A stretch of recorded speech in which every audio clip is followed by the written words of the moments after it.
Señor Gautama desencarnó después de 45 años dando instrucción. Supuestamente no dejó nada escrito y los estudiantes al comando de Mahakasyapa decidieron algo muy inteligente, que fue traer a todos los que estuvieron con el señor Gautama desde su primera prédica, traerlos aquí para que uno a uno fuera hablando lo que aprendió del señor Gautama mientras lo iban escribiendo. Mientras lo iban escribiendo, iban clasificando el tenor de los contenidos y pudieron clasificarlo en 3 contenidos diferentes. Cada contenido lo iban poniendo en una cesta y de allí fue donde surgió la palabra Tripitaka. 3 cestas de contenido, nombre que se conserva hasta el presente.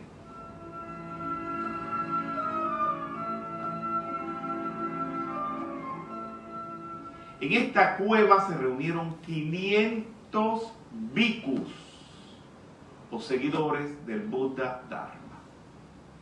No había micrófono, pero fíjense, mi persona, sin hacer uso de ningún micrófono, utilizando la cavidad como caja de resonancia, y esto se los digo como músico que soy, se puede escuchar muy bien. Es una caja acústica perfecta, y aquí se ponía mucho más atrás a hablar en voz alta mientras escribientes iban llevando las notas de la enseñanza del señor Gautama. Aquí también se comenzó a definir 2 tendencias de la enseñanza del señor Gautama. Los Theravada, que se le dicen, o Hinayana, del pequeño vehículo, que son los que llevan solamente las reglas estrictas del señor Gautama, o sea, la hora de levantarse, la hora de vestirse, cómo hacer y todo esto, y los del Mahayana, que son los que llevan la filosofía y son mucho más libres y mucho más abiertos.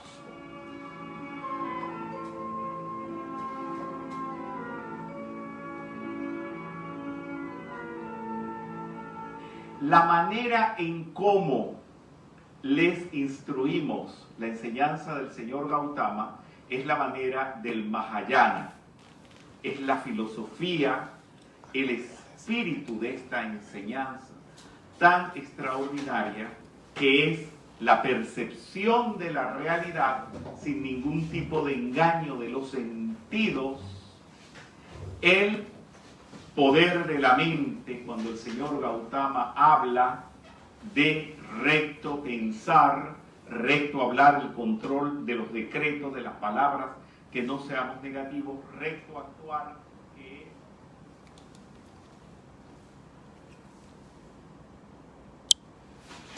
Muy buenas tardes, estimados amigos. Les habla Fernando Candioto desde la ciudad de Buenos Aires, en la República Argentina.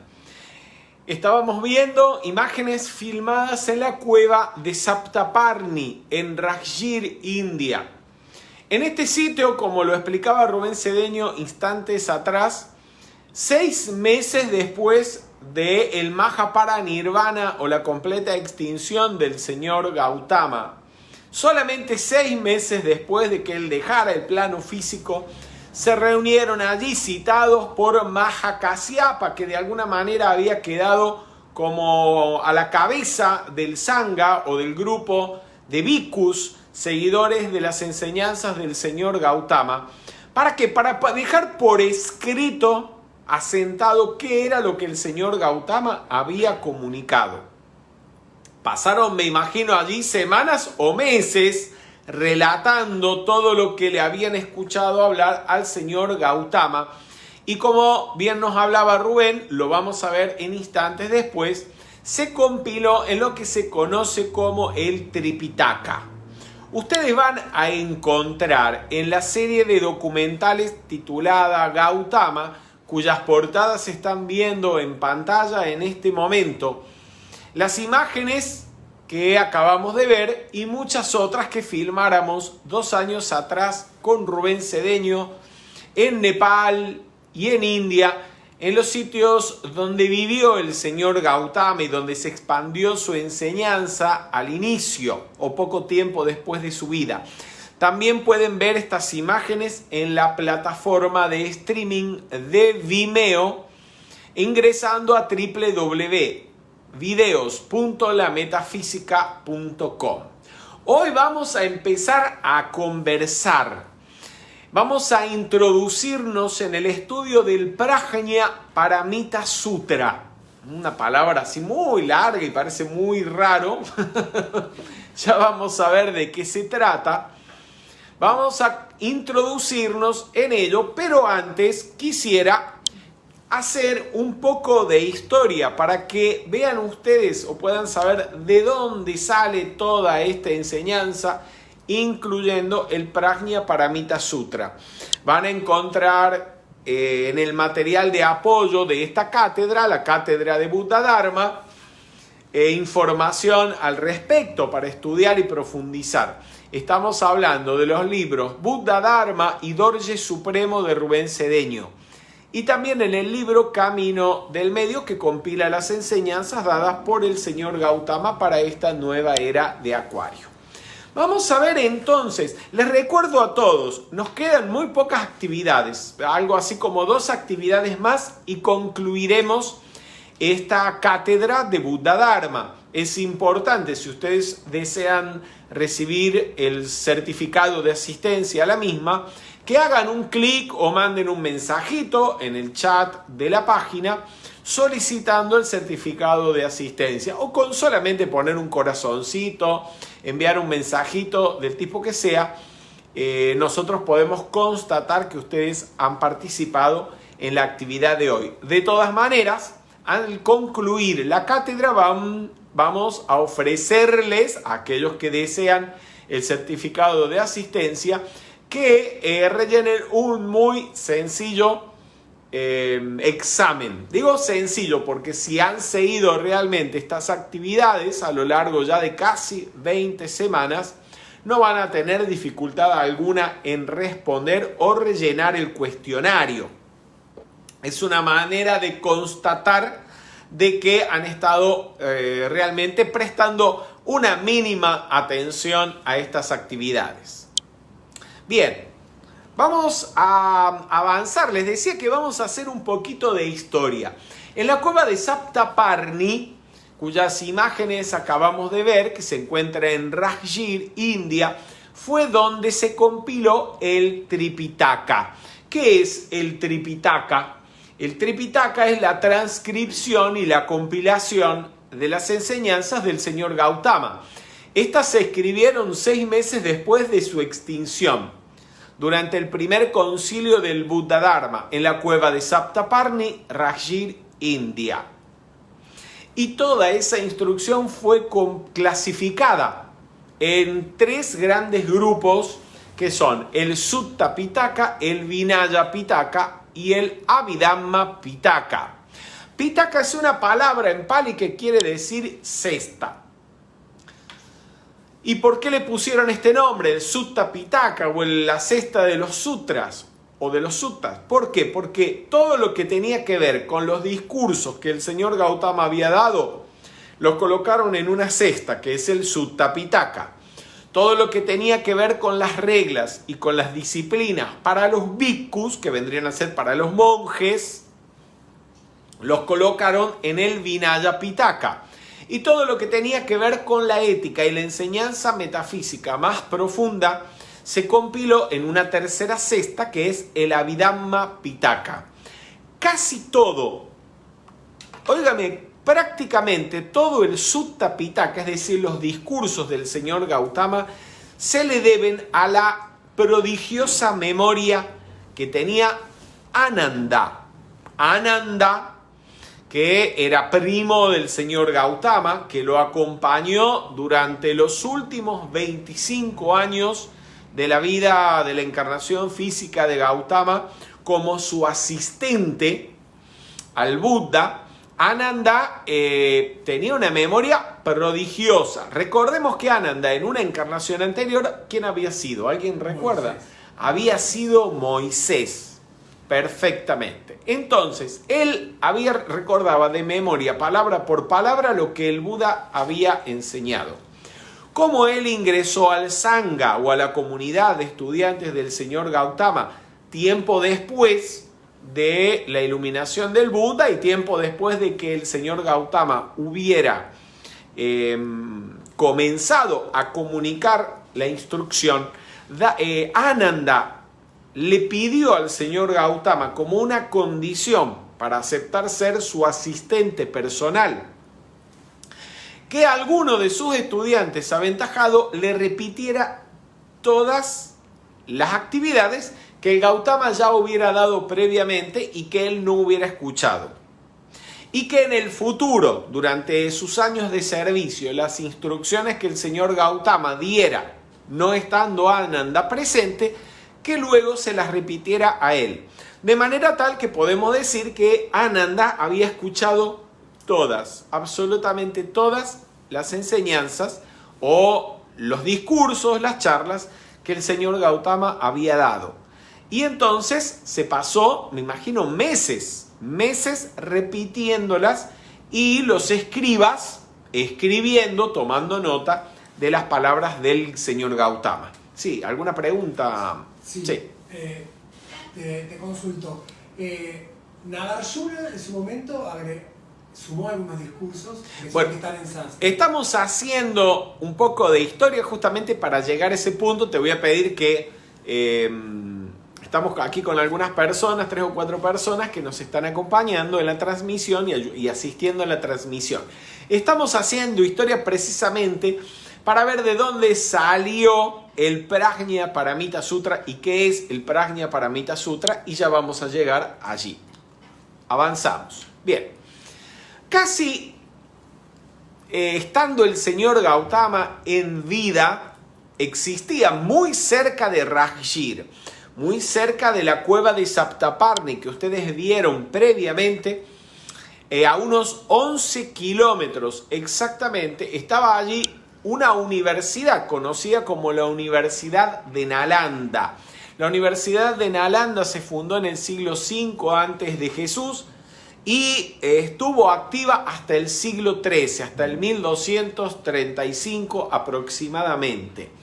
Ustedes están viendo fotografías tomadas en diversos viajes con facilitadores de metafísicas acompañados por Rubén Cedeño en el sitio donde están los restos arqueológicos de esta universidad, que era inmensa, llegó a tener 10.000 estudiantes. Y la stupa que ustedes ven aquí atrás de las dos fotos corresponde al lugar donde fue incinerado Sariputra.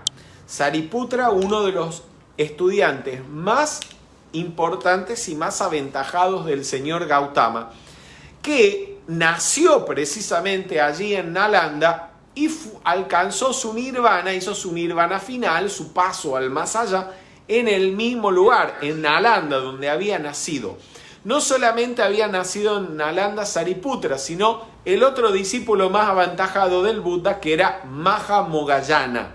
No tengo en este momento ningún tanka del señor Gautama, pero en todos los tankas del señor Gautama ustedes van a ver a los pies del Buda a dos bhikkhus, uno a la izquierda, otro a la derecha.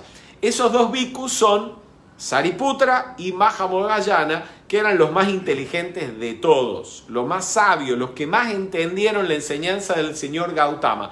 El tema fue que no lo llegaron a sobrevivir, sino que desencarnaron poco tiempo antes de que el señor Gautama hiciera el Mahaparinirvana. Y ambos habían nacido en Nalanda, así que Nalanda ya tenía esos electrones de Mahamogayana, de Sariputra. A propósito, Sariputra es quien va a dar origen, con una pregunta que le va a hacer a su maestro, al Buda, al Sutra del Corazón, que es tal vez el más famoso de todos los sutras que forman parte de la serie conocida como Prajna Paramita Sutra, que no es uno, sino son varios sutras. Veamos qué nos dice al respecto de Nalanda Rubén Cedeño en el Diccionario Enciclopédico Metafísico. Dice: universidad más antigua del mundo, fundada en el siglo V antes de Jesús. Su nombre quiere decir lugar que ofrece el loto. El loto es símbolo en todo el Oriente ¿de qué cosa? ¿Qué simboliza el loto? El desenvolvimiento espiritual, la apertura del loto representa ¿qué cosa? ¿El desenvolvimiento de qué? El despertar del Cristo. El loto representa la conciencia crística, el despertar de la conciencia. Muy bien. Entonces, Nalanda significa el lugar que ofrece el despertar de la conciencia. Fue el más prestigioso centro de estudios del Sanatana Dharma, del Buddha Dharma y además de astronomía, medicina, filosofía y metafísica.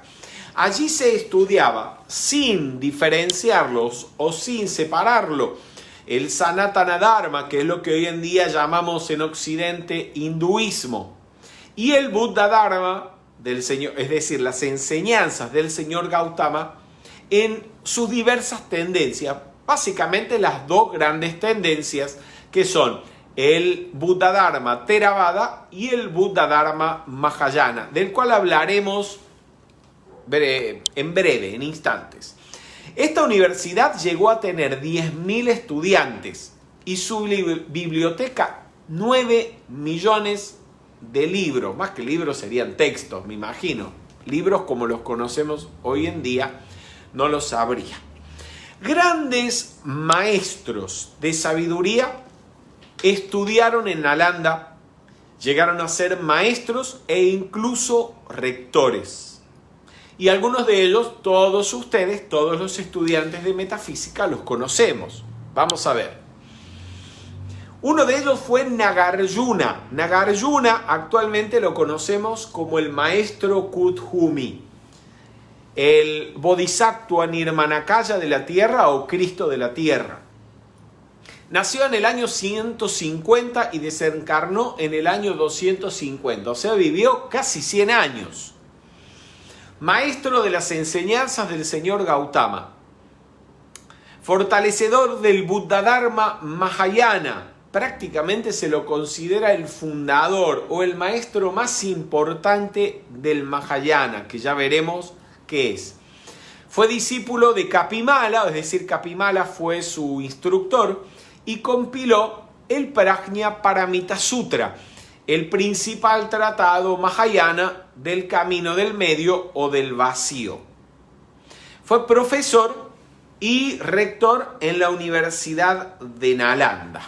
A propósito de esto, hay prácticamente leyendas en torno a cómo fue que Nagarjuna obtuvo, compiló el Prajna Paramita Sutra.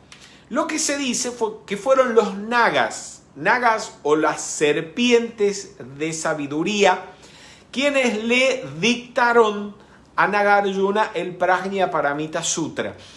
Los sutras o las enseñanzas compiladas en el Prajnaparamita Sutra, se dice, fueron dadas por el señor Gautama a un grupo selecto de estudiantes. Podemos decir que eran las enseñanzas esotéricas del señor Gautama.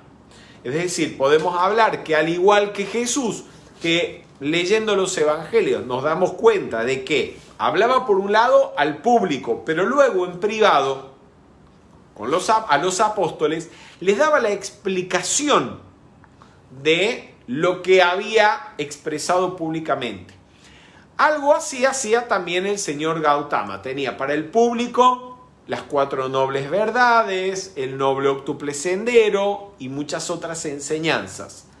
Pero también tenía sus estudiantes más aventajados, más avanzados, que podían entender más, y a ellos les daba una enseñanza más profunda, una enseñanza que podríamos decir superior, sin desmerecer en absoluto las 4 nobles verdades y el noble octuple sendero, porque de hecho, como lo vamos a ver, las enseñanzas más profundas están basadas, se soportan en las enseñanzas básicas, como por ejemplo las 4 nobles verdades y el noble octuple sendero. Si tienen preguntas pueden hacerlas, ¿sí? Sí, el Prajnaparamita Sutra también se compila en una de las 3 estas, ¿o no? No, el Prajnaparamita Sutra forma parte de estas enseñanzas esotéricas que fueron conservadas por los iniciados. Y en el caso del Prajnaparamita Sutra, estos iniciados, conocidos como los nagas o serpientes de sabiduría, que habían prometido al señor Gautama conservarlas para que no se perdieran, se las comunicaron a Nagarjuna, y Nagarjuna fue el primero en ponerlas por escrito. Sí. Hay una pregunta de Gabriel Ayala. Sí. Dice, ¿el Sutra del Corazón es lo que enseñó después Jesús? No, en absoluto. Jesús no habla de eso. No sé por qué están preguntando qué tiene que ver el Sutra del Corazón con Jesús. No sé. Bien, vamos. Los nagas, ¿no dice Rubén Cedeño en el diccionario enciclopédico metafísico? Los nagas son maestros de sabiduría, sabios o adeptos. Madame Blavatsky agrega en la doctrina secreta que los nagas eran los iniciados de la 4ª raza raíz o de la raza Atlante. Podemos considerar que se trataba de los maestros de sabiduría, que ellos mismos conservaron esa instrucción. En sánscrito, naga significa serpiente. Están viendo ustedes en pantalla imágenes de una representación de Nagaraya o el rey de los nagas, que hoy en día podemos ver en el Museo de Nalanda, el museo en el que se conservan parte de los tesoros que se han recogido y se han conservado de la Universidad de Nalanda. El Prajnaparamita Sutra, transcripto por Nagarjuna, fue conservado por los nagas. En ellos se trata sobre la existencia absoluta o la sabiduría que conduce a la otra orilla. ¿Qué es lo que significa más o menos Prajnaparamita? La sabiduría que conduce a la otra orilla. La otra orilla es la otra orilla ¿de qué? Del Río de la Plata. Estamos de esta orilla está Argentina, de la otra está Uruguay, no. ¿La otra orilla qué es? La consecución de la iluminación, luego del periodo de evolución. Más o menos, hay una palabra concreta que...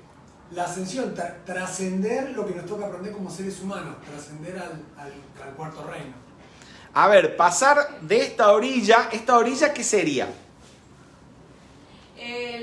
La vida como... El estado de conciencia actual. Claro, el estado de conciencia de la personalidad. Hay algo más fácil. O sea, toda la vivencia o el sendero espiritual conduce a la corriente de vida ¿a qué? A liberarse A liberarse del samsara. Entonces, ¿esta orilla qué es? Es la orilla del samsara. Y la otra es de la liberación o... Iluminación. O... Ascensión. O... El nirvana, coño, el nirvana. Qué fácil. Muy bien. A propósito de los nagas, recuerden algo. Nagarjuna, el nombre que el maestro Kuthumi asumió en esa encarnación, como quien transcribe y da a conocer el Prajna Paramita Sutra, que había el señor Gautama comunicado previamente durante su vida. Nagarjuna significa el Arjuna de los nagas. Arjuna, el personaje del Mahabharata, el que recibe la enseñanza del señor Krishna en el Bhagavad Gita, el gran héroe de la antigüedad. Entonces viene a ser Nagarjuna, el Arjuna, el héroe, digamos, de los nagas.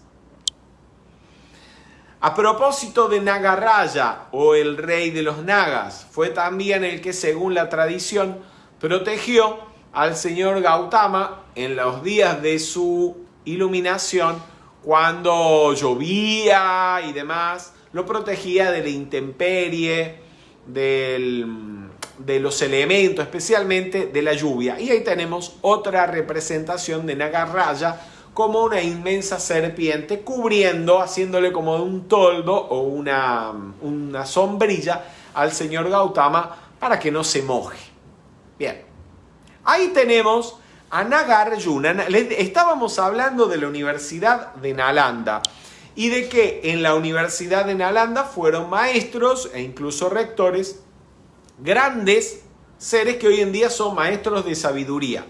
Uno de ellos es el maestro Kuthumi, que fue Nagarjuna, y el otro, más grande, después de Nagarjuna, fue Aryasanga. Aryasanga, que vivió posteriormente, después que Nagarjuna, es hoy en día conocido como el maestro Jualkul.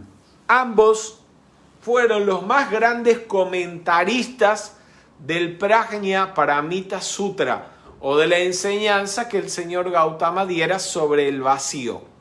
Y hoy en día en muchos templos, en el norte de la India, en Nepal, podemos ver representados tanto a Nagarjuna como a Aryasanga a uno y a otro lado del señor Gautama, porque fueron ellos los más grandes maestros o filósofos del Buddha Dharma después de el señor Gautama, por supuesto. Y fíjense una cosa, poniendo en práctica las enseñanzas del señor Gautama, sobre todo las enseñanzas que el señor Gautama diera en el Prajna Paramita Sutra, ¿a dónde llegaron? El señor Kuthumi, ¿quién es hoy?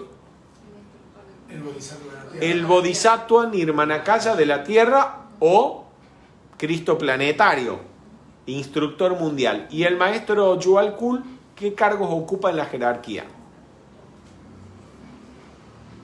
¿Qué? ¿No saben qué cargos ocupan? Es el vocero de la jerarquía espiritual. Él tiene un cargo específicamente. ¿Cuál es el cargo del maestro Jualkul? ¿No lo saben? El maestro Jualkul es el director del concilio de Shambhala. Es además el jerarca del templo de la Gran Hermandad Blanca en el Royal Teton. Y además, junto con el maestro Kuthumi y el maestro Lanto, son instructores mundial. O sea, el maestro Jualkul es instructor mundial junto con el señor Kuthumi, junto con el maestro Lanto. ¿Sí? Son tres maestros que detentan ese cargo. Y además, Jualkul es el director del concilio de Shambhala y el jerarca del templo del retiro del Royal Teton, que es el retiro de la Gran Hermandad Blanca. Están entre los maestros que ocupan los cargos más altos en la jerarquía, especialmente en el Rayo Dorado. Bueno, gente, eso tienen que estudiarlo, eso hay que saberlo de memoria. Bien, otros maestros que también fueron rectores en la Universidad de Nalanda, a lo mejor estos no les resultan tan conocidos, pero algún día tienen que escuchar hablar de ellos.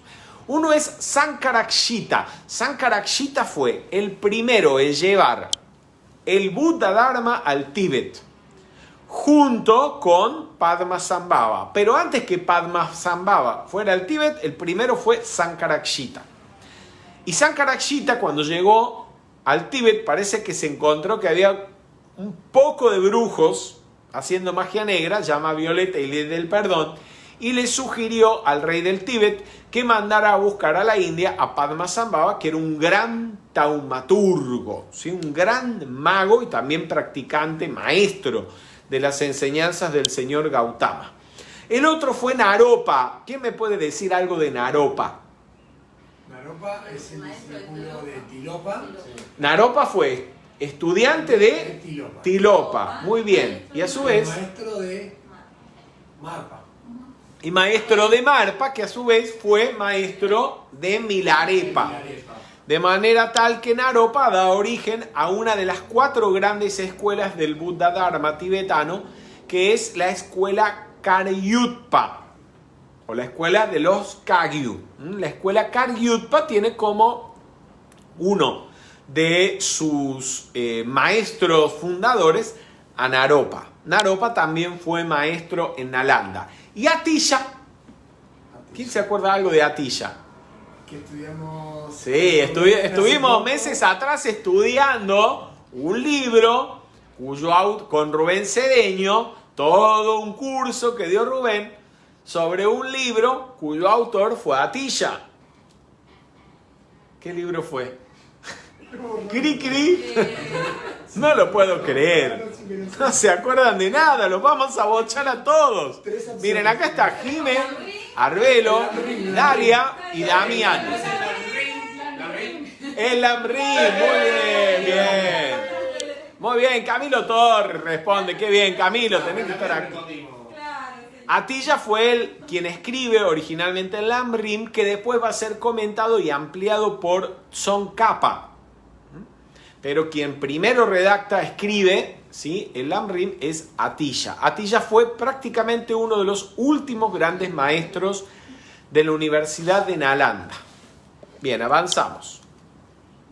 Aquí en este mapa ustedes están observando la expansión que tuvo el Buddha Dharma en siglos pasados. Y sobre todo las 2 grandes tendencias.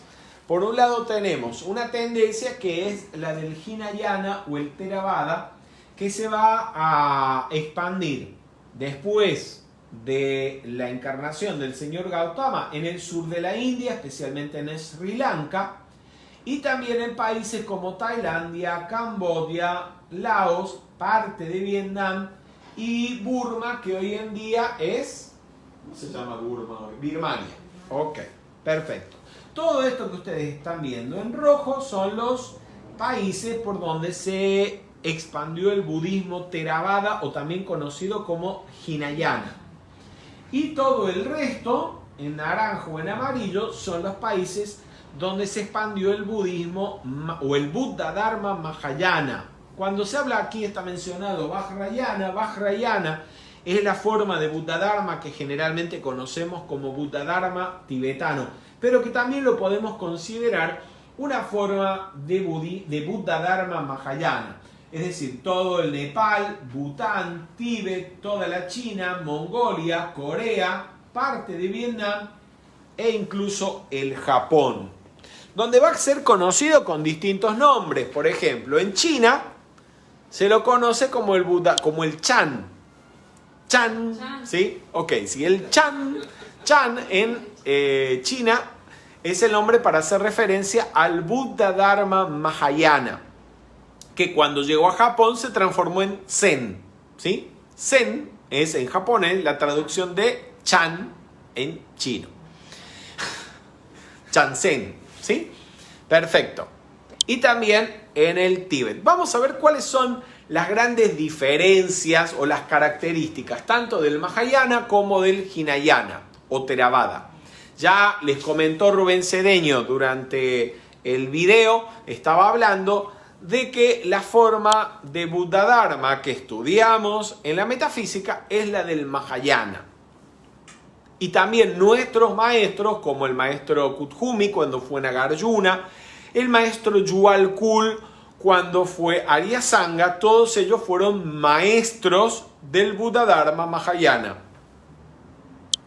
Entre otros, ¿no? Por mencionarles los más importantes.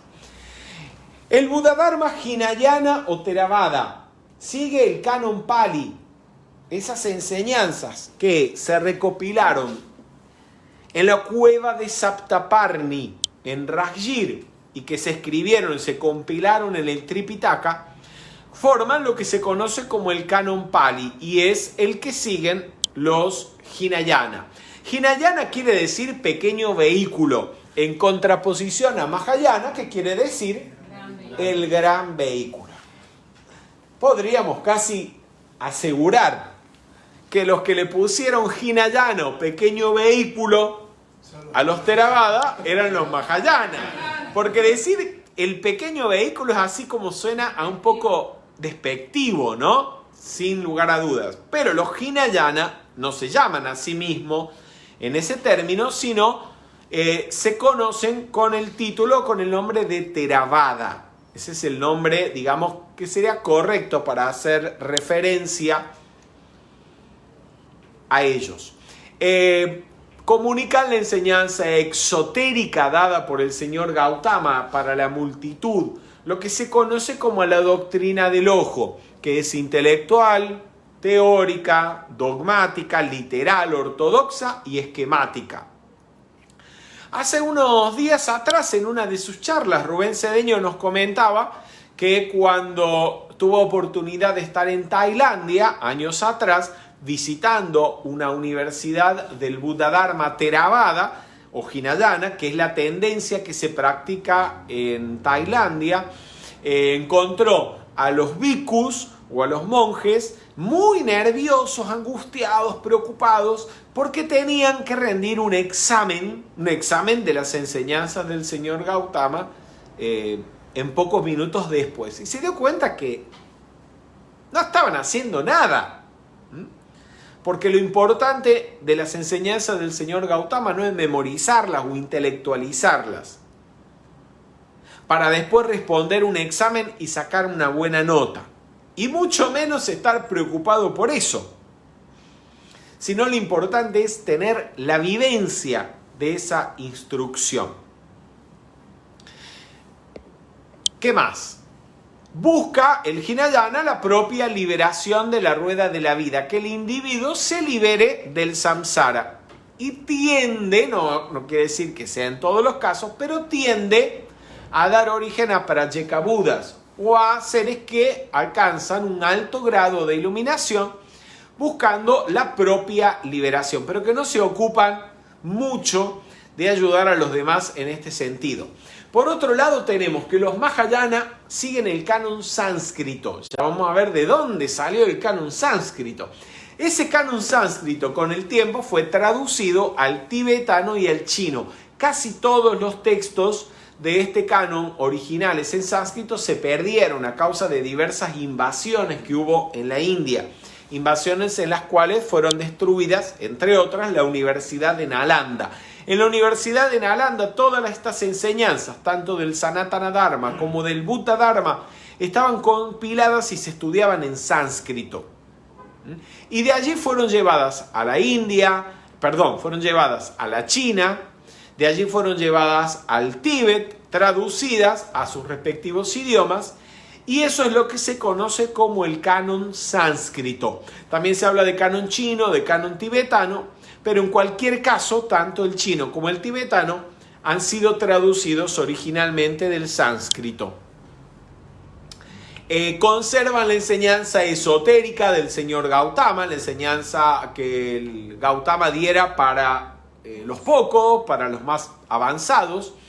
La doctrina del corazón, que es amplia, abierta, vivencial, motivada por la compasión, que da también lugar a interpretaciones, a comentarios sobre las enseñanzas. De hecho, lo van a ver en breve. No quiere decir que los Theravadas no tuvieran comentaristas, pero fueron realmente muy pocos los importantes. Mientras que dentro del Buddhadharma Mahayana hubo gran cantidad de comentaristas, entre ellos Nagarjuna y Aryasanga. ¿Qué era lo que hacían? Algo que pueden ver ustedes hoy en día, incluso en los libros de Rubén Cedeño, que tomaban los textos del Buda y los interpretaban, los explicaban. Y de allí salen las obras de Nagarjuna y las obras de Aryasanga, entre otros.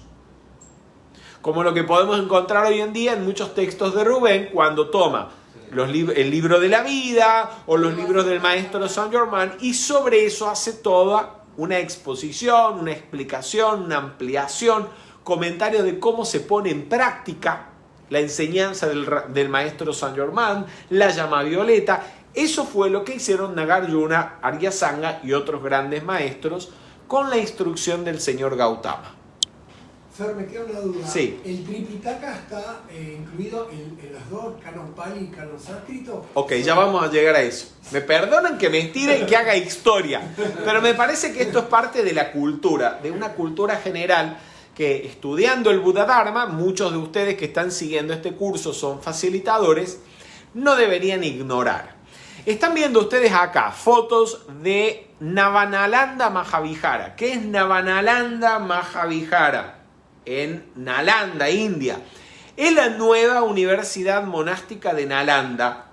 Es un grupo del Buddha Dharma Theravada que decidieron refundar la universidad de Nalanda y de alguna manera volver a comunicar lo que, o parte de lo que hace ya casi 800 años atrás se instruía en el mismo lugar.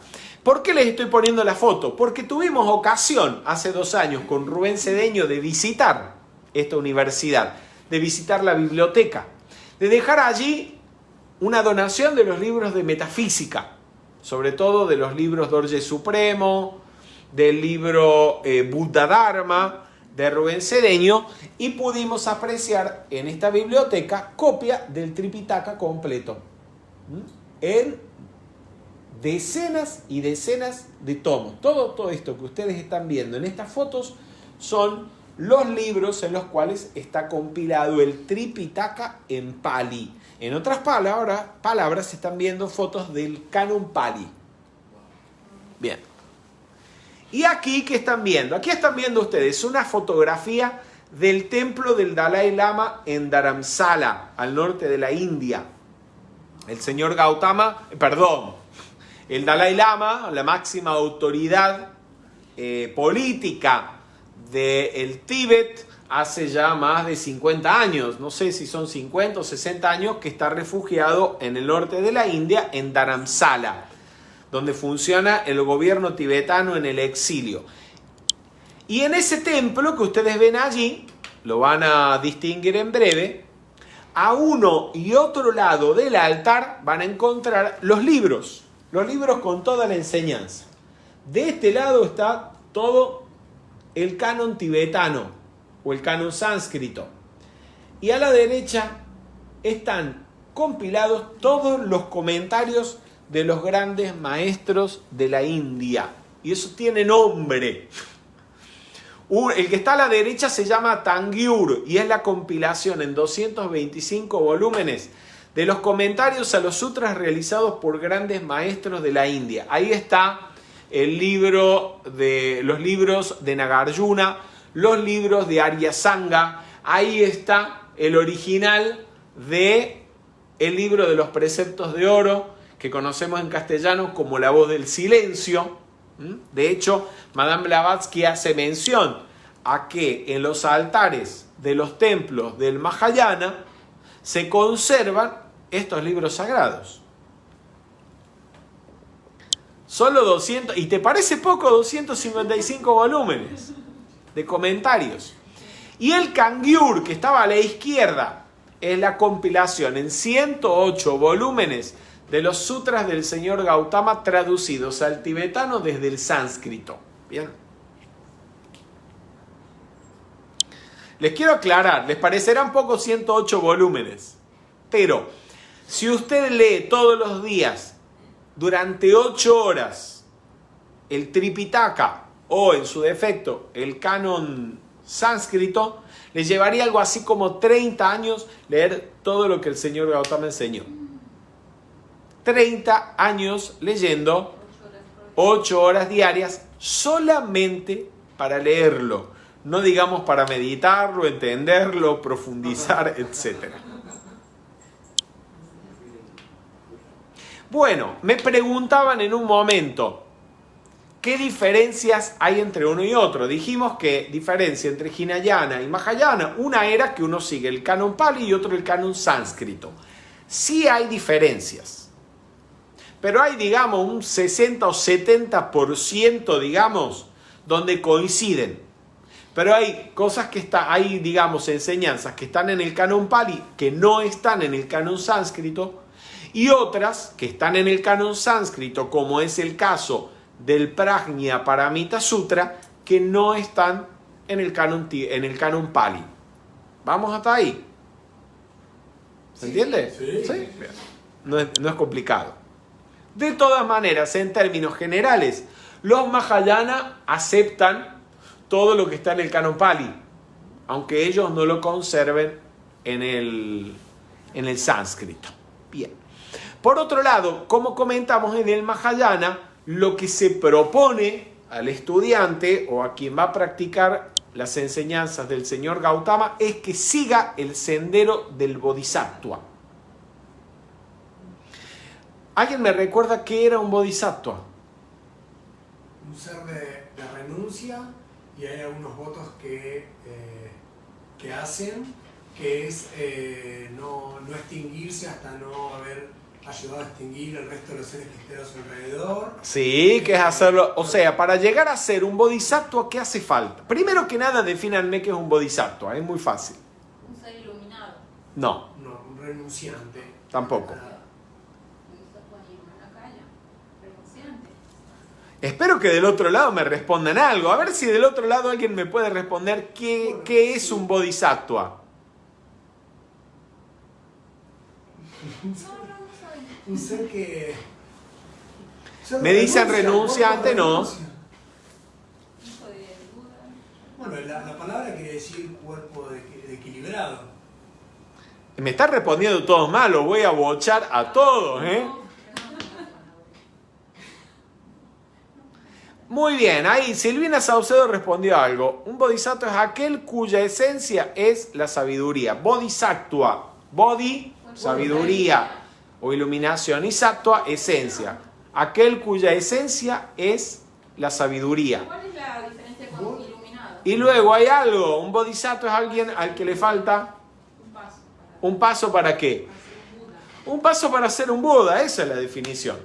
Un bodhisattva es un ser a quien le falta solamente un paso o una iniciación para convertirse en un Buda.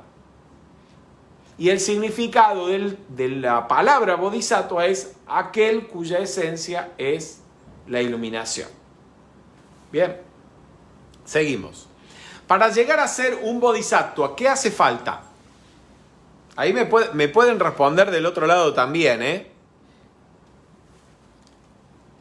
Había 4 requisitos para llegar a ser un bodhisattva. No, les digo, acá están mandando verdura, gente, como decimos vulgarmente en Argentina. Los 4 peores estudiantes del curso están aquí.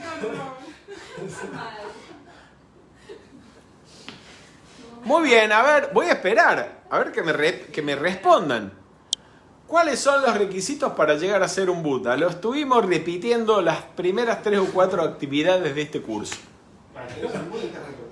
Y estamos llegando al final del curso y lo que estamos haciendo es uniendo todo. Todo lo que hemos ido comunicando, ¿sí? Muy bien, ahí tenemos algo. Tenemos que primero contactar al Buda. Paula González dice primero, contactar al Buda del Kalpa. Muy bien. Luego, haber hecho los votos del Bodhisattva. Muy bien, ¿qué más? Desarrollar el bodhicitta. Muy bien, Natalia Enríquez. Desarrollar el bodhicitta. Me dice la compasión. Yo le dije, no es la compasión, es el bodhicitta. El bodhicitta es algo más que la compasión. Y el bodhicitta. ¿Eh? Dije, desarrollar una relación y el bodhicitta. Ah, bueno. Pero hable más fuerte, no se los oye. Contactar al Buda de ahora. Es que, Fer, acá estás rodeado de tus discípulos más avanzados. Maja Burroyana Y falta uno. Falta uno de los requisitos, son 4. Son 4, recordemos. Uno es contactar al Buda del Kalpa. Otro, desarrollar el bodhicitta. Hacer los votos del Bodhisattva. Y falta uno. Muy bien, acá lo respondió Jürgen Ríos, grande Jürgen desde Bolivia, desde Cochabamba. Desarrollar los paramitas o las virtudes trascendentales. Ahí está, contactar al Buda del Kalpa.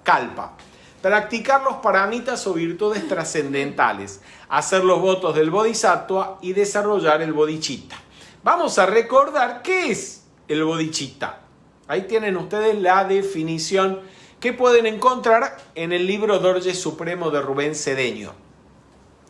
Bodhicitta es la intención altruista de alcanzar el estado de Buda para el beneficio de todos los seres. Bodhi significa iluminación y chitta no es la mona chita, es mente. Por lo tanto, bodhicitta es la mente iluminada. Y solo se llega a esto por medio del amor compasivo. ¿Cuál es la importancia del bodhicitta? Lo vamos a ver. Estuvimos semanas anteriores estudiando la cadena de originación dependiente. ¿Recuerdan? ¿Cuál era el segundo eslabón de la cadena de originación dependiente? Los samskaras. Muy bien, los samskaras representados por el alfarero. Perfecto. Esos samskaras, ¿cómo se formaban? ¿A causa de qué? Los hábitos de apego. No, los samskaras son los hábitos negativos, tendencia a repetir, a reaccionar con apego, con rechazo ante las circunstancias de la vida. Pero lo que da origen a los samskaras... La ignorancia. No. Los hábitos de la... Hay que repetirlo 1000 veces. Los samskaras son marcas mentales que se forman en el cuerpo mental o hábitos que se forman por la intención. La intención que mueve a la acción negativa es lo que forma el samskara. Entonces, los samskaras son producto de acciones movidas por la ignorancia.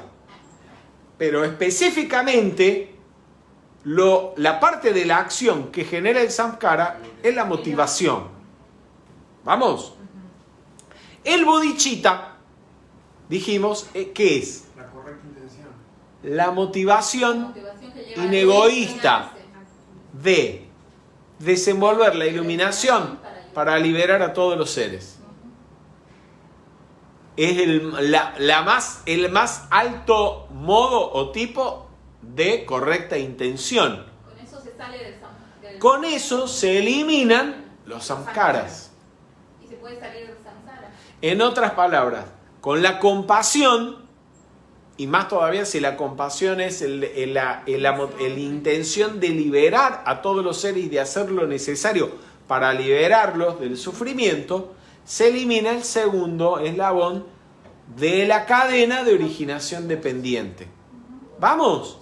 Acuérdense, compasión, bodhicitta. Bien. Allí lo tienen en pantalla. Bodhicitta, la motivación compasiva e inegoísta, es el antídoto que elimina el segundo eslabón, los samskaras. ¿Por qué? Porque los samskaras se forman con las motivaciones egoístas, condicionadas por la ignorancia. Bien. ¿Y cómo se desarrolla el bodhicitta? Se desarrolla el bodhicitta en la medida en que ponemos en práctica los votos del bodhisattva. ¿Vamos? Vamos entonces a estos votos a decretarlos juntos en voz alta. No los están viendo, pero bueno, ustedes en pantalla los están viendo. Ah, perfecto. Vamos todos juntos. Yo soy procurando la asimilación de todos los seres sensibles. Yo soy transmutando todos los deseos y pasiones que atan a la rueda de la vida. Yo soy comprendiendo y practicando y comunicándoles la enseñanza espiritual a los demás. Yo soy colocando a los demás en la vivencia que conduce a la iluminación. No me extinguiré hasta haber liberado al resto de los seres humanos. Gracias, Padre. Estos son algunos de los puntos que van a tener que responder en el examen. Son muy fáciles, los hemos repetido al menos 10 veces en el curso, y si no se los recuerdan de memoria, tienen el material de apoyo o las actividades donde buscarlos y responder el cuestionario. Avanzamos. Hemos hablado también de los paramitas, que el bodhisattva, es decir, el que sigue el sendero Mahayana, el gran vehículo, debe practicar los paramitas o virtudes trascendentales. Estos paramitas o virtudes trascendentales son las cualidades supremas, más excelsas de los 7 rayos. Vamos a ver, del rayo azul es fuerza de voluntad y energía o virya. La del rayo dorado, sabiduría o prajna. La del rayo rosa, caridad y amor o dana. La del rayo blanco, pureza y armonía o shila. La del rayo verde, divina indiferencia o vairaya. La del rayo oro rubí, paciencia o kshanti. Y la del rayo violeta, la meditación o dhyana. Así que vean ustedes, el bodhisattva, el que sigue el sendero del bodhisattva o del gran vehículo del Mahayana, tiene que poner en práctica las virtudes de los 7 rayos hasta llegar al más excelso de los desarrollos. Y lo otro es desenvolver la bodhicitta o el bodhicitta, la mente iluminada que surge como consecuencia de la intención inegoísta y compasiva de alcanzar la iluminación para liberar a todos los seres. ¿Por qué llegamos hasta aquí? Vamos a ver. Porque, volviendo al inicio de la actividad, en esta y en las próximas actividades vamos a estudiar el Prajna Paramita Sutra. ¿Y de qué trata el Prajna Paramita Sutra? Trata de uno de estos 7 paramitas, el más importante de todos, que es el Prajna o la sabiduría, que es la consecuencia del desenvolvimiento o el desarrollo de los otros 6 paramitas. En la medida en que se desarrollan los otros 6 paramitas, virya o fuerza de voluntad y energía, caridad y amor o dana, pureza y armonía o shila, la divina indiferencia, la paciencia y la meditación, lo último es el completo desarrollo del prajna paramita o la perfección de la sabiduría. Al respecto del libro de la voz del silencio, donde están los requisitos para la segunda iniciación, y en los comentarios a estos libros que ustedes tienen o con los que contamos, el libro Segunda Iniciación de Rubén Cedeño y Pláticas sobre el Sendero del Ocultismo, volumen 2, de Lid Viter y Annie Besant, entonces podemos leer este comentario al respecto de Prajna. Dice: la sabiduría es una llave que hace del ser humano un dios, constituyéndolo en candidato a la iluminación, hijo de los meditadores. Y podemos decretar, ya lo vamos a decretar. ¿Qué está diciendo ahí? La sabiduría es una llave que hace del ser humano un dios, constituyéndolo en candidato a la iluminación, un candidato a la iluminación o un bodhisattva, hijo de los meditadores. ¿Quiénes son esos meditadores? Los Dhyani-Buddhas. Es decir, el Prajna Paramita es lo que te convierte en un Buda. Vamos a decretarlo todos juntos y en voz alta. Yo soy la sabiduría de Dios en mí. Yo soy un candidato a la iluminación, hijo de los Dhyani-Buddhas. ¿Lo tienen ya o no? Ahora sí, vamos todos. Yo soy la sabiduría de Dios en mí. Yo soy un candidato a la iluminación, hijo de los Dhyani-Buddhas. Gracias, Padre. Entonces, vamos a ver. Las semanas anteriores estuvimos estudiando la cadena de originación dependiente. ¿Cuál es el primer eslabón de la cadena de originación dependiente? El ciego que Es la ignorancia. simboliza la ignorancia. Es la ignorancia representada por un ciego en la rueda de la vida. Esa ignorancia era ignorancia de qué, ¿recuerdan? La ignorancia de lo que es trascendental, de lo que es... La ignorancia, no. Habla más fuerte, La Daniel. ignorancia de las interleyes, de los ciertos aspectos Muy bien, de Dios. ignorancia de los principios universales, como por ejemplo ignorar el principio de mentalismo, el principio de causa y efecto, ¿qué más? Factor 21. La ignorancia del factor 21.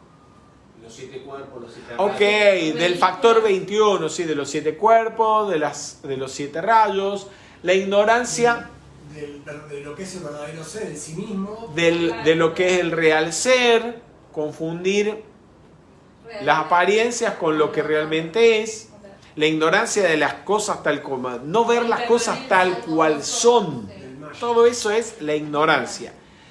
Y el prajña paramita, que es la perfecta sabiduría, es el antídoto que desenvuelve la iluminación. Mejor dicho, el prajña paramita es la iluminación. El prajña paramita es la perfecta sabiduría que elimina la ignorancia y te convierte en un Buda o en un ser completamente liberado. Por eso leamos lo que dice la voz del silencio. La sabiduría, prajña, el prajña paramita, es una llave que hace del ser humano un dios, constituyéndolo en candidato a la iluminación, hijo de los meditadores. O sea, el prajña paramita, desenvolverlo completamente es lo que te lleva a la iluminación. ¿Por qué? Porque acaba con la ignorancia fundamental, que es la causa de todo el sufrimiento, la causa por la cual el individuo está atado a la rueda de la vida, al samsara. Esto es alcanzar el nirvana o la manifestación de la tercera noble verdad, que es la completa cesación del sufrimiento. Al ver las cosas tal cual son, el individuo ya no se ilusiona con ellas, no las desea, no se apega, deja de sufrir, se ilumina y se libera del samsara. A eso va dirigido el Prajña Paramita Sutra. ¿Vamos? Bien. Dice Rubén Cedeño en el libro Buddhadharma: si hay aflicción y se reflexiona en el Prajña Paramita Sutra, se encuentra consolación. Si hay felicidad, se consigue el no apegarse ni hacerse ilusiones para no sufrir en el futuro. Meditar en su esencia desenvuelve el despertar de la conciencia, la iluminación. O sea que en cualquier momento es óptimo el resultado de meditar y reflexionar en el Prajña Paramita Sutra. Porque si estás afligido con sufrimiento, te consuela. Si estás feliz, hace que no te ilusiones ni te apegues a lo que te da felicidad para que no sufras en el futuro cuando eso impermanente que te está dando felicidad desaparezca porque es vacío. Y meditar en ello te conduce eventualmente al pleno despertar. El Sutra del Corazón es tradicionalmente utilizado como mantra de protección, auxilio o consolación en caso de nacimientos o muertes, festividades y otros acontecimientos, pues, como dice el señor Gautama, alivia todos los dolores, porque todo lo que dice es verdad, no expresa ninguna mentira.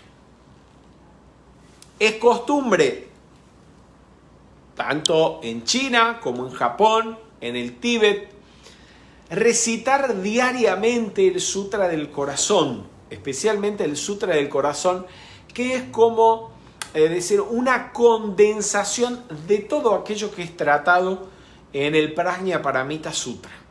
Por eso es el Sutra del Corazón, o el corazón, la esencia de la enseñanza, el núcleo de la enseñanza. Y se dice que recitar el Prajña Paramita Sutra ahuyenta dificultades, libera de problemas y protege también. De hecho, hay una famosa historia de un viajero chino, Yuan Zhang, un famoso viajero que visitó todos los lugares donde había vivido el señor Gautama, estudió en la Universidad de Nalanda, es citado por todos los estudiosos e históricos del Buddha Dharma, que cuando prácticamente salió de China huyendo en dirección a la India para conseguir en India los textos originales del señor Gautama, y tuvo muchísimas dificultades durante los primeros meses, hasta que encontró un monje que le enseñó y le hizo repetir hasta que lo memorizó el Sutra del Corazón. Y de ahí en adelante, Xuanzang comenzó diariamente a poner en práctica esta recitación del Sutra del Corazón y no volvió a tener en los siguientes 17 años de viaje ningún inconveniente. No solamente no tuvo ningún inconveniente, sino que se le abrían todas las puertas. Lo recibieron en la Universidad de Nalanda, se hizo amigo de los reyes de la India, de los diferentes reyes que en esa época gobernaban los distintos estados de la India. Bien, vamos a avanzar un poquito y vamos a ver si para finalizar la actividad de hoy hacemos este Sutra del Corazón. ¿Lo tenemos? ¿Lo tienen ustedes para poder leerlo? Bien, perfecto. En la versión sánscrita del Sutra del Corazón tenemos un título y una pleitesía. Una pleitesía vendría a ser, ¿cómo lo definiría? Una dedicación en honor a un ser de luz, un agradecimiento.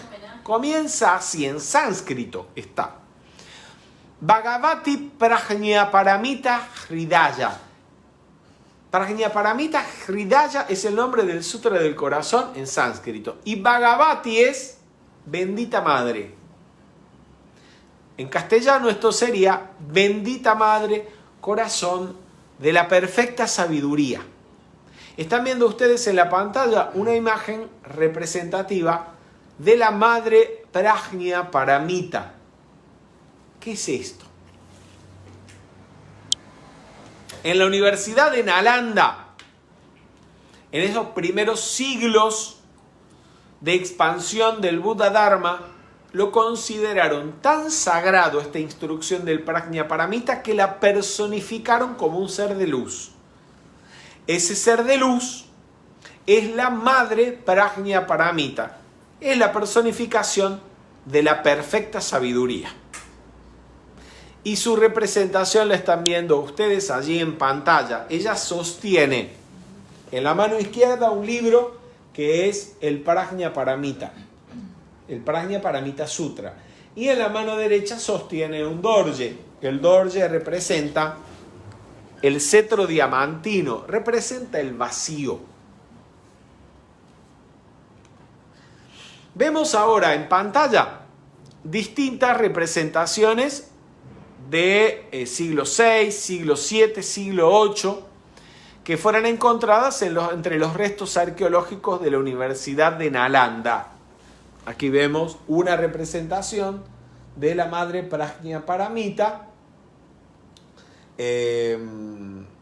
más o menos en la posición en la que veíamos aquí en la imagen a esta madre, y aquí la vemos con muchos brazos. Esta es una madre Prajnaparamita con muchos brazos y flanqueada o protegida en la parte superior por dos nagas. Recordemos que los nagas o las serpientes de sabiduría fueron quienes le legaron a Nagarjuna toda esa instrucción que habían conservado durante siglos y que el señor Gautama hubiera dado, y que fue transcripta y compilada por Nagarjuna bajo el título de Prajnaparamita Sutra. Uno puede, para comprender las enseñanzas del vacío, estas que son las enseñanzas más profundas que diera el señor Gautama, y no solamente las que diera él, son las enseñanzas internas o espirituales más profundas con las que ustedes se vayan a encontrar en su vida, porque la práctica de esa instrucción, La práctica de eso, de lo que trata el Prajnaparamita Sutra, que es la instrucción del vacío que diera el señor Gautama, es lo que libera completamente del último rastro de la ignorancia y conduce al completo despertar o a la plena iluminación, es decir, al budado. Esa enseñanza fue dada en este lugar, en la colina de los buitres en Rajgir, India. A la derecha están viendo ustedes una fotografía que tuviera la oportunidad de tomarme con Rubén Cedeño, y estamos sosteniendo en la mano una versión del Prajnaparamita Sutra, específicamente del Sutra del Corazón y del Sutra de Diamantes que publicáramos tiempo atrás. Ustedes van a encontrar hoy en día esos mismos textos en el libro Mahasutras y también en el libro Buddha Dharma. Y a la izquierda ven una roca que está en la cima de esa montaña que asemeja el pico de un buitre y que, con seguridad, es la roca que le da nombre al sitio, aunque indudablemente el buitre tiene otros significados. El buitre, primero que nada, es un ave carroñera. ¿Qué es una ave carroñera? ¿Qué se come los cadáveres? Se come lo muerto. Se come lo que no tiene vida, lo que ha quedado estancado, lo que ya no sirve. Como la llama violeta, que transmuta, consume, disuelve lo negativo, el peso del pasado, de los resentimientos, de las ataduras, de los apegos que no nos permite ir hacia adelante. Eso es lo que hace el buitre, símbolo. ¿Por qué? Porque la enseñanza que el señor Gautama dio allí, la enseñanza sobre el vacío, lo que hace es precisamente liberarnos de todo eso que no es, de todo eso que representa una atadura, de la ignorancia que nos conduce a apegarnos y aferrarnos a lo que no tiene vida propia, a lo que no es real. Esta colina le fue donada por el rey Bimbisara al señor Gautama. El rey Bimbisara era el rey de toda esta zona, donde hoy en día está Rajgir. El señor Gautama, después de renunciar al palacio de Kapilavastu, pasó por allí durante sus años de búsqueda, y al verlo tan brillante, iluminado, sabio, el rey Bimbisara le ofreció al príncipe Siddhartha Gautama su reino. Pero el señor Gautama, su objetivo no era seguir reinando, él ya había renunciado a su propio reino y rechazó el ofrecimiento de Bimbisara. Pero entonces Bimbisara le pidió: cuando consigas la iluminación, lo que estás buscando, por favor, volvé aquí a Rajgir para compartir conmigo y con mi pueblo la enseñanza. Y eso fue lo que hizo el señor Gautama. Después de poner en movimiento la rueda del Dharma, después de comunicar por primera vez las 4 nobles verdades y el noble óctuple sendero, que lo hizo en Benares, cerca de Benares, en Sarnath, ¿sí? Casi lo segundo que hizo Gautama fue irse con sus primeros estudiantes a Rajgir para pagar la promesa que le había hecho al rey Bimbisara, y por eso se quedó viviendo allí. De hecho, el rey Bimbisara le ofreció y le regaló al señor Gautama distintos terrenos, entre ellos la colina de los buitres, para que el señor Gautama tuviera donde vivir y nadie lo fuera a invadir o echar de allí. Y era uno de los sitios preferidos del señor Gautama, donde dio sus más grandes enseñanzas. Bien, la pregunta que da origen a el Sutra del Corazón. La pregunta la va a hacer Sariputra. Sariputra es, como ya les comenté, junto con Mahamogayana, los 2 estudiantes más brillantes del señor Gautama. Y Sariputra tenía la fama, creada por el mismo señor Gautama, de ser el más sabio y el que mejor comprendía la enseñanza sobre el vacío o sobre la vacuidad. ¿Qué fue lo que le preguntó? Miren cuán importante es a veces en las actividades preguntar. A veces los estudiantes están mudos, no lo digo por ustedes, que son preguntones, sobre todo Arbelo es Pepito el preguntón. Pero cuán importante es a veces hacer una pregunta cuando uno tiene una duda en una actividad, siempre que la pregunta tenga que ver, ¿no?, con la actividad, o sea, una pregunta razonable, porque puede dar lugar a que se comunique algo que sea fantástico, maravilloso, que amplíe algo que de otra manera, sin la pregunta, no hubiera surgido, no se hubiera comunicado. ¿Qué fue lo que le preguntó? Le preguntó, ¿cómo debe entrenarse un noblemente nacido que desee practicar la profunda perfección de la sabiduría? Lo que le preguntó Sariputra al señor Gautama es cómo se practica la perfección de la sabiduría, cómo se practica el prajna paramita. Y eso es lo que el señor Gautama respondió con el Sutra del Corazón. No le preguntó qué es el vacío, qué entiende usted por el vacío, no le hizo una pregunta intelectual, le hizo una pregunta práctica. ¿Cómo se practica la perfección de la sabiduría?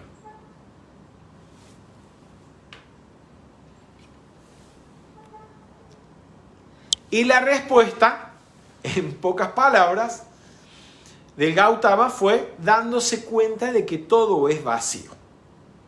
Pero de eso nos vamos a meter y nos vamos a ir metiendo y deteniendo en cada frase, en cada parte de este sutra, que como le dije es la versión más reducida, una síntesis de lo instruido por el señor Gautama al respecto de este tema. La enseñanza al respecto del vacío no es algo aislado, porque de hecho, si hubiera sido algo aislado, que no tenía nada que ver con lo que el Gautama había comunicado previamente, probablemente no hubieran entendido nada quienes lo escucharon. Y de hecho, Sariputra le estaba haciendo una pregunta al respecto. La enseñanza sobre el vacío surge a partir de las primeras enseñanzas que el señor Gautama comunicara. Estoy hablando de las 4 nobles verdades y el noble óctuple sendero, que son el primer discurso y que representan la puesta en marcha de la rueda de la enseñanza. De hecho, se la considera la primera puesta en marcha de la rueda de la enseñanza. Y en el segundo discurso, que también lo hemos estudiado en este curso, es el discurso titulado Enseñanza sobre lo que no tiene vida. Allí se vuelve a repetir este asunto. ¿Qué asunto? Vamos a verlo. El asunto de las 4 características de todas las cosas o eventos que están condicionados por la ignorancia. ¿Alguien se acuerda cuáles son esas características? Las estuvimos repitiendo. Eso aparece en el primer discurso de las 4 nobles verdades y el noble óctuple sendero. Y en el segundo discurso, la enseñanza sobre lo que no tiene vida, lo va a repetir cada vez que hable el señor Gautama de uno de los 5 componentes de la personalidad.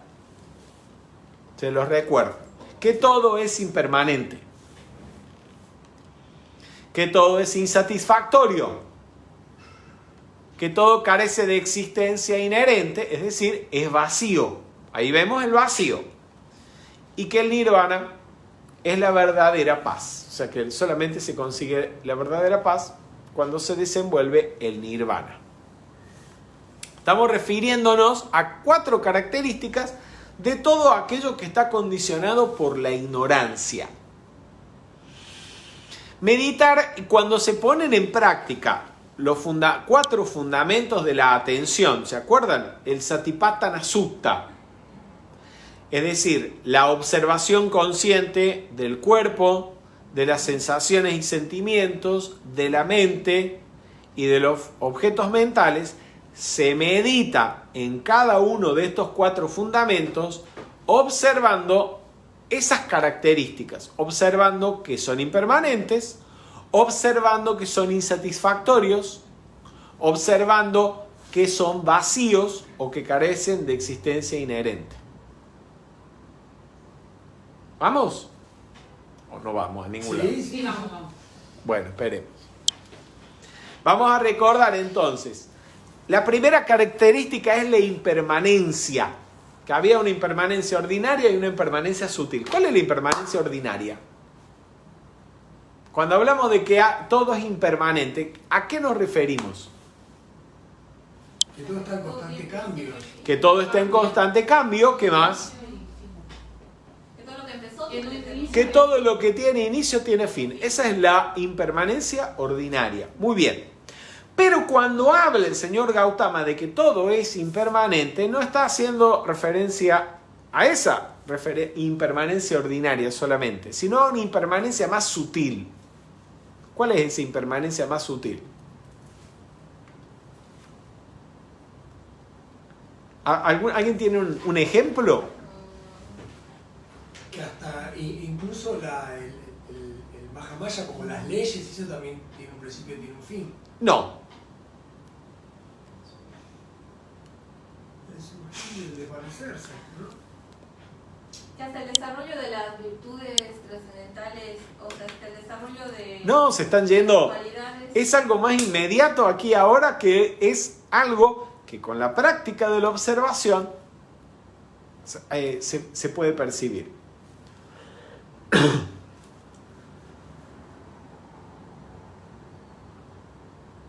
Desapego. Que todo tiene principio y tiene fin, lo leemos así. Por ejemplo, esta actividad tuvo un inicio Sí. a las 7:30 de la noche y va a terminar más o menos en 10 minutos. ¿Sí? Sí. Ok.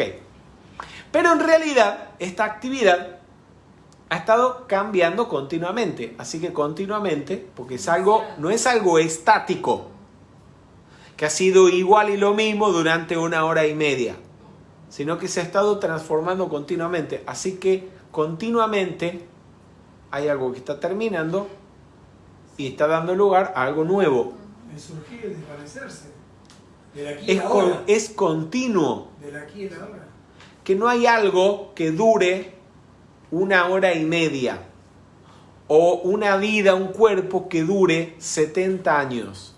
Ese cuerpo que aparentemente dura 70 años, desde que nace hasta que muere, en realidad está naciendo, está cambiando, surgiendo y transformándose continuamente.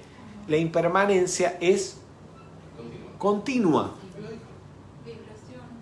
Y a través de la observación de las sensaciones, de los sentimientos, de la mente, podemos ver que el cambio es continuo, es permanente, ya sea a nivel del cuerpo, a nivel de los sentimientos, a nivel de la mente inclusive, y a nivel de los pensamientos. ¿Vamos? Ok. Entonces, esa impermanencia sutil, con la práctica de la observación o de la atención, se llega a percibir claramente y en modo directo. O sea, lo importante es observarla, no intelectualmente entenderla, sino que observándolo uno lo vea a eso. Pero es sutil, es por eso, porque no nos damos cuenta que está sucediendo. Porque si uno no la observa, no se da cuenta de eso. Ya vamos a ver a tal punto por qué uno no se da cuenta y cómo podemos comprobar de que no nos damos cuenta de esa impermanencia sutil, de ese cambio continuo. Ok. Entonces, sí. Una pregunta, ¿esa impermanencia que vos te estás refiriendo en la vida común y corriente de todos nosotros es cuando nos pasa, a lo mejor vemos una foto de nosotros hace 10 años atrás y nos vemos que somos totalmente diferentes? Cuando nosotros nos vemos en el espejo pensamos que estamos igual desde que nacemos. Pero aún viendo una foto, digamos, es más o menos intelectual. Si uno se da cuenta que hay un cambio, pero es intelectual. No, el tema es observarse y verlo aquí, ahora mismo, cómo va cambiando. Sí. ¿Sí? Ok, porque ¿qué es lo que hace? El no darnos cuenta de la impermanencia, que a esto nos referimos con ignorancia. La ignorancia no es una falta de conocimiento, sino una visión distorsionada de las cosas. Te peleaste esta mañana con tu pareja porque a lo mejor te levantaste con una indigestión, te hizo una pregunta, le contestaste mal, o al revés, fue ella que te contestó mal y te enojaste. ¿Sí? Saliste de tu casa, te fuiste a trabajar y volviste 8 o 10 horas después y seguís pensando que te la vas a encontrar enojada. ¿Por qué? Porque te quedaste con la imagen que en tu mente hiciste de la persona con la que convivís a la mañana. ¿Vamos? Cuando en esas 10 horas, pues tiene que haber cambiado, algo tiene que haber cambiado, se tiene que haber transformado. ¿Por qué no cambió? En vos no cambió. Y puede que en la otra persona tampoco haya cambiado. Porque lo sostuvieron en la mente como si fuera algo real y concreto. ¿Vamos? Bien. En esto, Perdóname. Te casaste con un hombre, una mujer, tuviste uno o varios hijos, la relación terminó mal, pero ¿qué pasa? Seguís teniendo esas hijas o ese hijo, ¿entendés? Que obviamente por una cuestión genética tendrá algún parecido con el padre o la madre y te lo recuerda. ¿Sí? Y el rechazo que tenés todavía por ese ex marido o por esa ex mujer, se lo seguís achacando y se lo estás cobrando a tus hijos, diciendo, tenía que ser, me salió igual que el padre, me salió igual que la madre. Es como un karma. Estoy viendo todos los días a mi ex marido, a mi ex mujer en mis hijos. ¿Vamos? ¿Por qué? Porque te quedaste con una imagen que te hiciste hace 25 años atrás de un hombre o de una mujer que sabe Dios a lo mejor que era la imagen, una imagen que es subjetiva, no es absoluta. ¿Vamos? Y se la estás imponiendo ahora a tus hijos.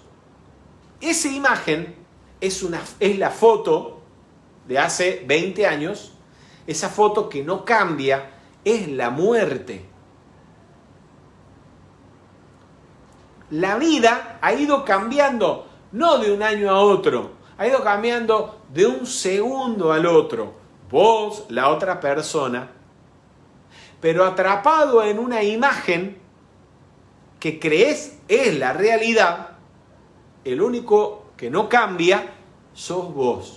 Pero como en realidad uno no puede no cambiar, sigue cambiando. Esto es más o menos como, ¿se acuerdan el auto de los picapiedras que no tenía motor, sino que ellos lo movían con los pies? Es como estar en bajada en un karting, en una bajada de a 45 grados y estar tratando de frenar las cosas con los pies. Así vivimos, aferrándonos al pasado cuando es prácticamente imposible. Pero mientras nos aferramos al pasado, lo que hacemos es sufrir. ¿Vamos? Entonces, por ejemplo, esa expareja que decís, es un HDP, llama Violeta y lee del perdón. Todavía no llegamos al horario de protección al menor, pero bueno, me perdonará. Ese desgraciado, ese HDP, ese mal nacido, esa porquería, seguramente cuando desencarne será para el infierno. Llama Violeta y lee del perdón. Ok. Es todo eso para vos. Vamos. Para su madre, a lo mejor, es un ser adorable. Tal vez se separó de vos y se volvió a casar y con la nueva pareja se llevan maravillosamente bien y es un padre ejemplar, el mejor marido del mundo. Para su amante es el mejor. Acá dice Arvelo, para los amantes el mejor. Entonces, esa imagen que vos creaste de esto es una imagen subjetiva, no existe por sí misma. ¿Vamos? Surgió en dependencia a muchos factores. A que ella era tu esposa y vos eras tu marido. Si no se hubieran casado, ni ella hubiera sido tu esposa ni vos hubieras sido su marido. Entonces nada de eso que tiene que ver con la relación de ustedes hubiera sucedido. sea, esa imagen que creaste no existe por sí misma. Ha surgido en dependencia a cantidad de factores innumerables. Vamos. Decir, él es así, es mentira. Porque esa imagen y esa afirmación es vacío. Mejor dicho, la imagen en base a la cual estás lanzando esa calificación es vacía. No existe por sí mismo, no es real. Él no es eso. Ni lo es, ni lo deja de ser. Esta es la base sólida que le da a la tercera noble verdad. Sí, Porque ¿por qué puede porque cesar? todo es un Como lugar. todo es vacío, todo está en continua transformación y nada existe por sí mismo, sino en dependencia de causas y de La condiciones, interrelación. todo puede cesar. Sobre todo el sufrimiento puede cesar. El único motivo por el que no está cesando es porque vos crees que eso que te hace sufrir es real, existe. Y cuando en el único lugar donde está es en tu mente, y existe porque lo estás sosteniendo. Esto es lo que dice Kuthumi, el mal no existe per se, existe para el que lo genera y para el que Para el que tiene lo él. genera y para el que se vuelve, para el que se convierte en su víctima. ¿Víctima de qué? De su propia estupidez, de su propia ignorancia, de estar atado, atrapado en una imagen del pasado. O sea, te queda dejar de sostenerlo, nada más. Dejar de sostenerlo y ya está. Esta es la esencia de la llama violeta, de la ley del perdón y del olvido. Esa imagen mental que te está haciendo sufrir, borrala, prendele fuego. De hecho, Saint Germain lo dice en el sagrado libro del Yo Soy, que cuando él descubrió el uso de la llama violeta, se puso a experimentar y a usar la llama violeta para disolver los pensamientos formas que estaban flotando en el ambiente. ¿Qué es lo que tenés que hacer con la llama violeta? Borrar toda la basura de pensamiento, de recuerdo del pasado que tenés en tu mente que no te sirven para nada. No tirarle la llama violeta como un misil o un torpedo a otro porque crees que es el otro el que tiene que cambiar. El que tiene que cambiar sos vos. Porque el que está sufriendo, si el que está sufriendo sos vos, el que tiene que cambiar sos vos, porque ese sufrimiento es subjetivo. Sos vos el que está sufriendo. ¿Por qué? Porque estás poniendo la atención y considerando como real, como existente, como verdadero, como algo que te puede afectar a algo. ¿Por qué? Por ignorancia. Quiero un incinerador, acá dice un incinerador violeta, dice. Bueno, no darnos cuenta de la impermanencia o temporalidad de las cosas nos lleva a pegarnos y finalmente a sufrir. Bien. Entonces, como puede ser el caso de que te vaya bien, siempre les pongo esta imagen porque, bueno, porque es algo que creo que cualquier ser humano ha vivenciado. Aun cuando el hacer contacto con el mundo externo produzca felicidad, armonía, alegría, entonces si nos apegamos creyendo que eso va a durar para siempre, cuando se termina sufrimos. Así que hay que vivir repitiéndose esto. Esto es impermanente, esto es nada, esto es una apariencia, esto no es la verdad, esto es vacío, esto no existe. Le quito poder. La tercera característica, entonces, ¿a qué vamos? Que cuando estamos condicionados por la ignorancia, no nos damos cuenta que las cosas son impermanentes,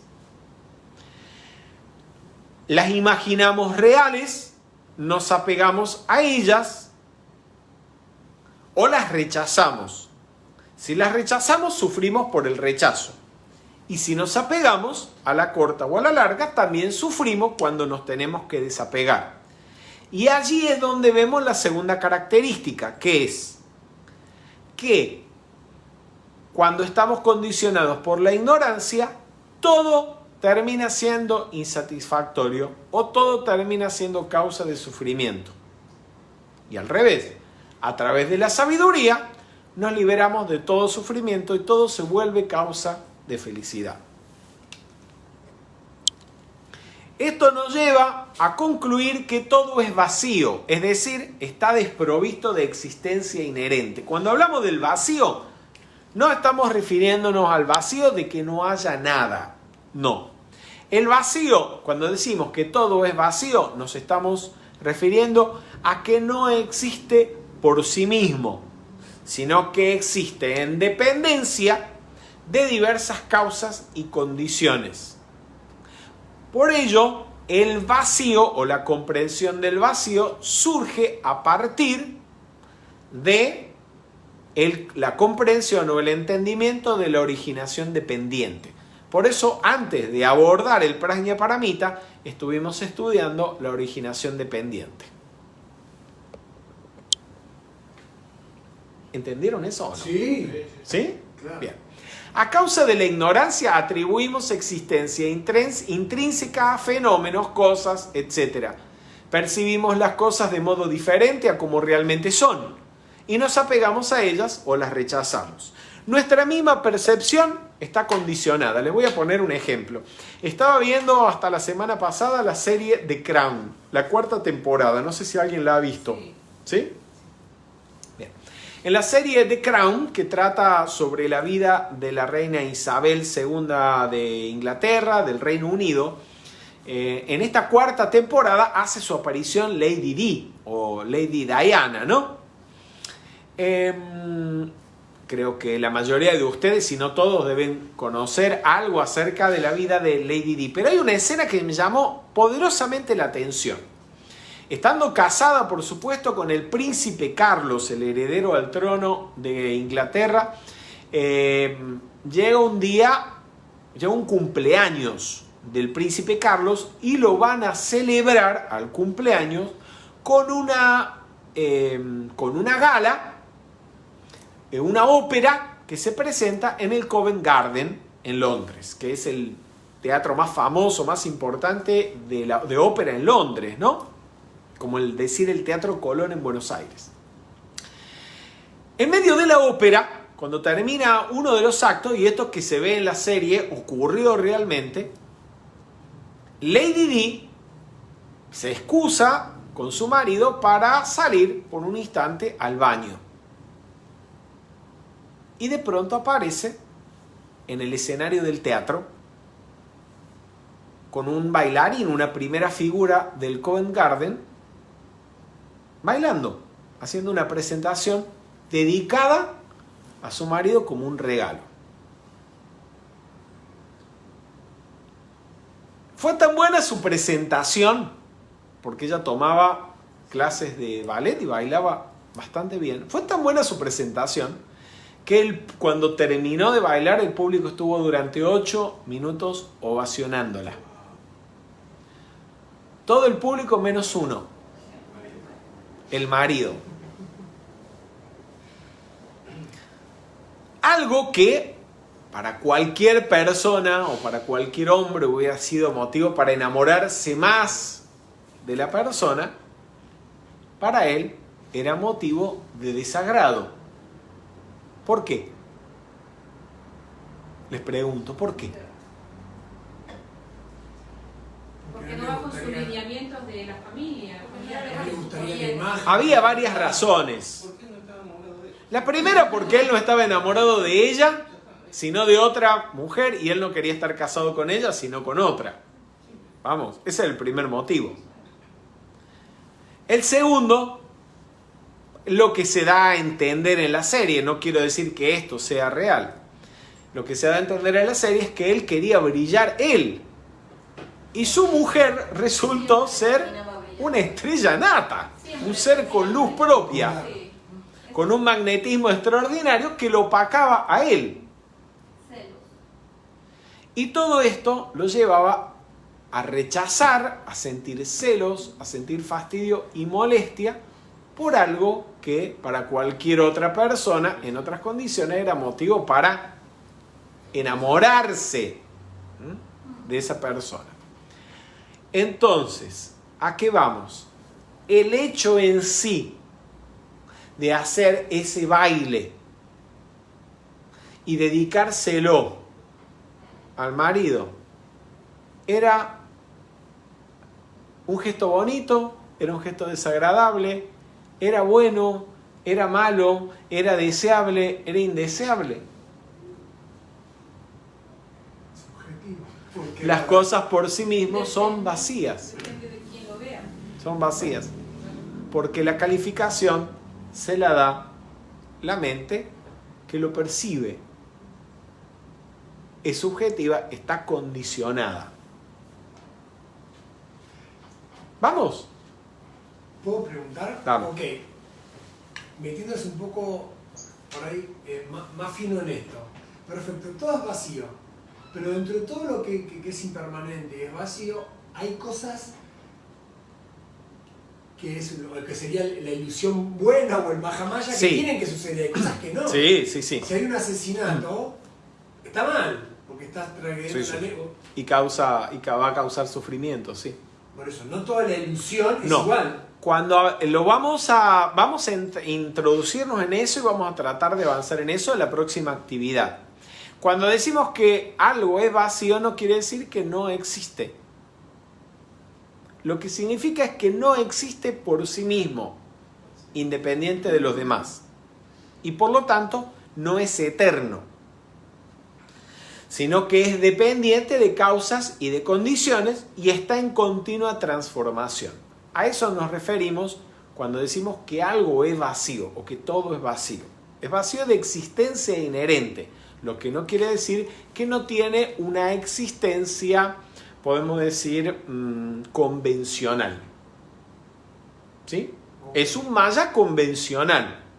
Y cuando estamos moviéndonos en el mundo de maya, o sea, no podemos decir estamos transmitiendo esta actividad a través de este artefacto que es la conjunción de fuerzas que permiten... Porque, no, estoy transmitiendo a través de un celular, déjate de hablar pavadas. De hecho, el señor Gautama en un discurso dice esto, que los iluminados, los bodhisattvas, los budas no hablan, como estúpidos, hablan siguiendo la convención del momento para que la gente los pueda comprender. Lo que no significa que ellos estén atrapados por la ilusión del maya o de la impermanencia y el vacío de todas las cosas. Ellos entienden el vacío, comprenden que todo es vacío, pero cuando se comunican, hablan de forma coherente para que la gente los entienda. Y a la televisión le dicen televisión, al celular le dicen celular, a la corbata le dicen corbata. ¿Sí? Entonces, hay todas esas imágenes que distorsionan nuestra visión de la realidad. Hay que decirles, esto es impermanente, esto es nada, esto es una apariencia, esto no es la verdad, esto es vacío, esto no existe, le quito poder. Esto es como lo que aprendimos desde la primera actividad de metafísica, cuando leímos la primera página de un libro de metafísica. Darnos cuenta que todo es apariencia. La palabra apariencia hace referencia a esto, que es maya, que es ilusorio, que no es tal cual lo estamos viendo. Cuando estamos sujetos a la ignorancia, por supuesto. El nirvana es la paz verdadera. Se logra la completa liberación del sufrimiento al desenvolver la sabiduría perfecta que realiza el vacío. Al ver las cosas tal cual son, sin las ilusiones y distorsiones de la mente condicionada por la ignorancia, nos liberamos del deseo egoísta y del apego. Y por eso el señor Gautama concluye el Sutra del Corazón expresando esto, que los seres iluminados que viven de acuerdo a esta sabiduría están desapegados de todo, por lo tanto están libres de temor, están verdaderamente iluminados. Y eso es lo que está representado en la rueda de la vida por el budita que está fuera de la rueda de la vida, señalándole por compasión a los que están atrapados todavía en la rueda del sufrimiento de la ignorancia el sendero hacia la liberación. Y colorín colorado, este cuento por la noche de hoy ha terminado. Muy buenas noches y muchas gracias.